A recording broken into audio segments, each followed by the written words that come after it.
Hello, welcome to ADHD TV with me, Jo Richards. So I am doing a series of videos about Thomas E. Brown's model of executive functioning. And I've done previous videos which give you a complete summary of the 6. And then what I'm doing now in this video is each one I'm breaking down. So I've already done activation, focus and effort. This video is about emotion. So that is about managing frustration and modulating emotions. And what I have said is that they're not, each executive functioning isn't in isolation. And so there are a lot of things that I've mentioned in the previous videos which apply to this executive functioning as well. I will just give a summary and then give you a little bit more information. So stress and anxiety is one of them. Poor self-awareness. If we don't know our own emotional states, and I have mentioned in videos before that our mind and heart coherence aren't always in play for us ADHDers, and we can't do effective regulation if we don't have the self-awareness of what's making us dysregulated. If we don't understand why we feel a certain way, we can't manage our emotions effectively. So that's one key point. The other thing is negative thought patterns. So one of my mentors calls them ants, automatic negative thoughts. I like to call them rants because I call them repetitive automatic negative thoughts.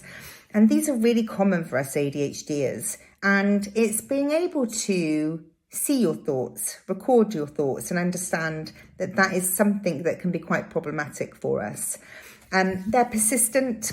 They are beliefs about ourselves, most of the time incorrect. I always say that we have, compared to our neurotypical peers, we have 98% more negative feedback. Now, sometimes that's just someone rolling their eyes or just looking frustrated. It doesn't need to be really, really forceful or aggressive, but it's just enough for us to sort of create our own negative narratives. Another thing can be trauma and past experiences. So that kind of weaves in. So if we've got a history of negative responses from people, then, we've got all of that to draw upon. And that can heighten our emotional responses and make it difficult for us to regulate our emotions when there's a similar situation happening. The next one's lack of coping skills. So if we don't have the strategies, we will struggle to regulate our emotions, and that can lead for us to having unproductive responses and behaviours and poor decision making when it comes to situations. Another one could be mental health disorders. So there's things that are comorbidities with ADHD. Obviously stress, anxiety, depression. There could be bipolar. There could be borderline personality disorder. All of these can impair our emotional regulation. So there are other things that could be in play, and it's worth investigating that if you are having lots of experiences. Sometimes it's not just down to ADHD. And then there's environmental factors. So, high stress environments. It could be lack of support systems. It could be lots of negative social interactions.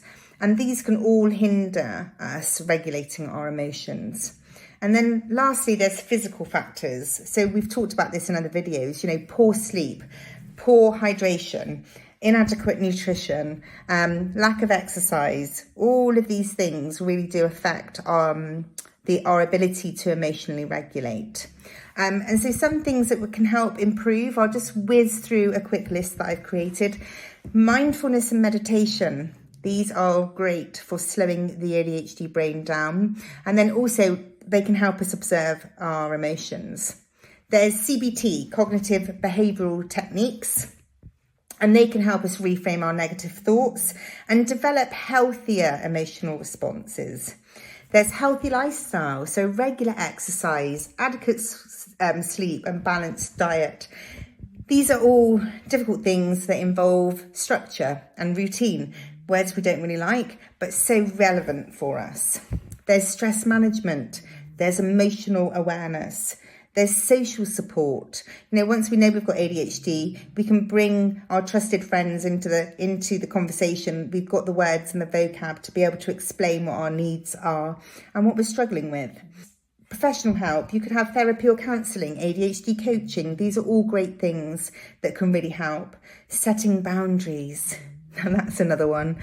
And we can learn how to do that. You know, if we've come from a dysfunctional family, if we've come from a family where ADHD was unmanaged and undiagnosed, this could be something that we've never really been taught to do, and it's something we can definitely learn.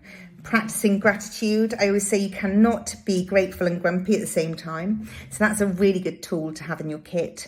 And just developing problem solving skills. You know, that can make us feel less helpless and less frustration. So that will always contribute to better emotional regulation. And then engaging in creative activities. That's one of the things that Dr. Ned Halliwell always promotes. Find something creative, find your creative outlet, because it will lead to better emotions and just be able to enhance your regulation skills. So all of these things can be really great tools to help you to have more productive behaviours, better decision making, and overall better executive functioning. I hope you've enjoyed this video, and I look forward to seeing you in the next one. Take care.